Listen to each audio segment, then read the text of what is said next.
क्या आप सुनना चाहते हैं क्या सारे लोग? एक वाक्या याद आ रहा है। मेरा एक स्टूडेंट था, पुराना एक स्टूडेंट, तो हो सकता है वो भी कहीं सुन रहा हो या उसे आप में से कोई उसे जानता हो। तो मैं 2 मिनट में एक रियल इंसिडेंस बताना चाहता हूँ।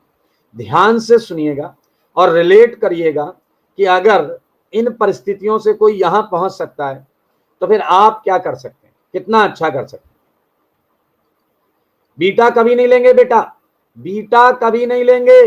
बीटा का एच टोटोमेरिज्म में नहीं है, ठीक है। चलिए सारे लोग ध्यान से सुनो। कोई 2015 के आसपास की बात, 5 साल पहले की बात है। तो मैं कोटा में एक जगह है दादाबाड़ी, वहां पर मैं मल्टी स्टोरी में रहता हूँ। 6 माले की बिल्डिंग है, ध्यान से सुनिएगा।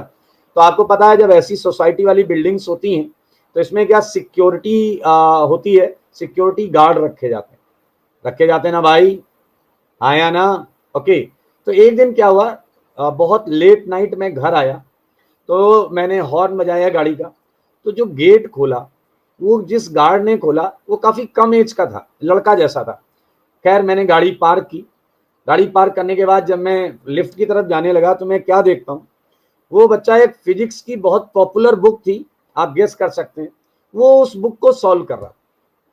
फिजिक्स की एक बुक को सॉल्व कर रहा था, अलंकार, वेरी गुड, यही बुक थी, वो सॉल्व कर रहा था।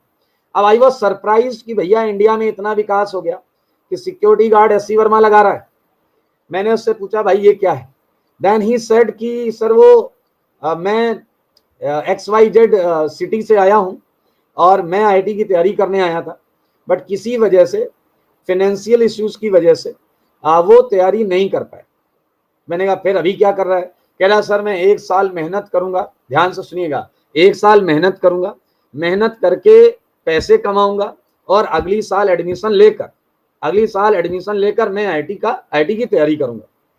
अच्छा, ये बात थी कोई सितंबर के आसपास। फिर मैंने उससे कहा अच्छा एक काम करना, दिसंबर से एडमिशन स्टार्ट हो जाते हैं, तो जब भी तुम्हें एडमिशन लेना हो मुझे बता देना। मुझे लगा ये बस इसने ऐसे ही बोला है, बाद में भूल जाएगा। यू वॉन्ट बिलीव, जैसे ही दिसंबर में एडमिशन स्टार्ट हुए उसने मेरे को फ़ोन किया कि सर एडमिशन हो गया है, मुझे एडमिशन लेना है, फीस इतनी है। मैंने कहा अच्छा ठीक है। मैंने जाके फीस की बात की तो उसका कुछ अमाउंट मेरे कहने की वजह से कम हो गया। उसने कुछ कलेक्ट कर रखा था, he had collected around 60,000 rupees. तो वो एडजस्ट करके थोड़ा बहुत मैंने करके उसका एडमिशन हो गया। और आपको भरोसा नहीं होगा, ही स्टार्टेड वेरी गुड। उसने पहले टेस्ट में उसकी शायद टॉप 50 के अंदर रैंक थी, 50 के अंदर उसकी रैंक थी। और मजेदार चीज क्या थी कि 1 हफ्ते बाद वो वापस मेरी बिल्डिंग में नाइट ड्यूटी करने लगा। मेरे को गुस्सा आया, मैंने कहा नाले, तेरे तू आईटी की तैयारी कर रहा है, तूने एडमिशन ले लिया है, तेरे ऊपर मैंने भी थोड़ा पैसा इन्वेस्ट कर दिया, फीस तेरी मैंने भर दी, अब तू भाई क्या कर रहा है? तो उसने कहा सर रहने के लिए और खाने के लिए तो अरेंजमेंट करना ही पड़ेगा। तो मैं समझ गया कि इनडायरेक्टली मतलब मुझे ये चीजें करनी।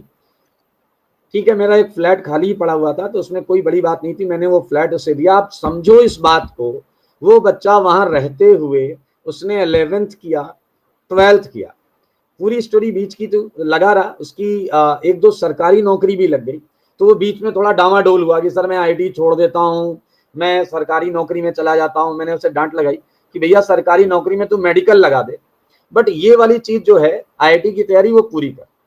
वो लास्ट के आईटी के एडवांस के पेपर के 1 महीने पहले मुझे मेरे फ्लैट की चाबी देकर चला गया कि सर ऑल द बेस्ट बोलिए, मैं पेपर देने जा रहा हूँ। वो पेपर देने चला गया। इंटरेस्टिंग बात ये है कि उसका फोन नहीं आया मेरे पास, उसका मेरे पास फोन नहीं आया। खैर कोई बात नहीं, फिर मैं इस चीज को भूल गया। फिर हमारे न्यूक्लियस एजुकेशन में फ्लोर इंचार्ज है, वो फ्लोर इंचार्ज भी उसी के साथ गार्ड का काम करता था। तो मुझे अचानक याद आया, मैंने उससे कहा कि भाई तुम उस बंदे को जानते हो क्या? देन ही टोल्ड मी कि सर वो बंदा आईआईटी गुवाहाटी में है, बीटेक कर रहा है। हेलो, समझ में आया आपको क्या? फिर उसने मुझे बताया कि वो बंदा आईआईटी गुवाहाटी में है, बीटेक कर रहा है। फिर मैंने उससे कहा कि उसे बोलो मुझसे बात करे। देन ही टोल्ड मी कि सर वो आपसे बात तो करना चाहता है, बट वो थोड़ा डरा हुआ है कि सर ने इतना किया है और उसकी रैंक उतनी अच्छी नहीं आई। मेरे हिसाब से उसने बहुत अच्छा किया, बहुत अच्छी पढ़ाई की और बहुत जबरदस्त रिजल्ट लेकर आया। अब समझने वाली बात यह है कि क्या हमारी परिस्थितियां भी इतनी टफ हैं? क्या आपको भी रात में जगना पड़ता है? क्या आपको भी रात में उठ के दरवाजा खोलना पड़ता है? क्या गार्ड का काम करना पड़ता है? क्या आपको भी बाहर वाली लाइट जो होती है, जो रोड लाइट, स्ट्रीट लाइट होती है, उसमें पढ़ना पड़ता है? क्या अरे मेरे भाई, जब कोई ऐसी सिचुएशन में, ऐसी परिस्थितियों में पढ़कर इतना अच्छा रिजल्ट दे सकता है, तो मेरे भाई ऊपर वाले की दुआ से हमारे पास बहुत अच्छी साधन है। हम घर बैठकर सारी सुख सुविधाओं के साथ पढ़ रहे हैं। और अगर आपने कसम खा ली तो बिलीव मी, आईआईटी जाना बहुत हलवा है। सिस्टमेटिक तरीके से पढ़ाई करनी है। देखिए, सफर लंबा है और इस लंबे सफर में कई बार अप आएंगे तो कई बार डाउन आएंगे। जब आपका अप पोर्शन आए, जब आप बहुत ज्यादा अप पोर्शन में हो, तब आप मुझसे बात नहीं करें, चलेगा। लेकिन जब आप डाउन फील कर रहे हो, आप डिप्रेस फील कर रहे हो, उस समय आपको मुझसे बात करनी है, टीचर से बात करनी है, और उसी समय आपको हमारे सपोर्ट की जरूरत होती है। सही है या नहीं? हेलो। तो मेरे भाई, ये लाइव, रियल लाइफ एग्जांपल है। ऐसी सिचुएशन से कोई आईआईटी पहुंच रहा है तो हमारे पास बेहतर सिचुएशन है और हम और बेहतर रिजल्ट और रैंक ला सकते हैं। तो चलिए, प्रॉमिस करिए, आप आज के बाद कोई भी फालतू का एक्सक्यूज नहीं लगाएंगे।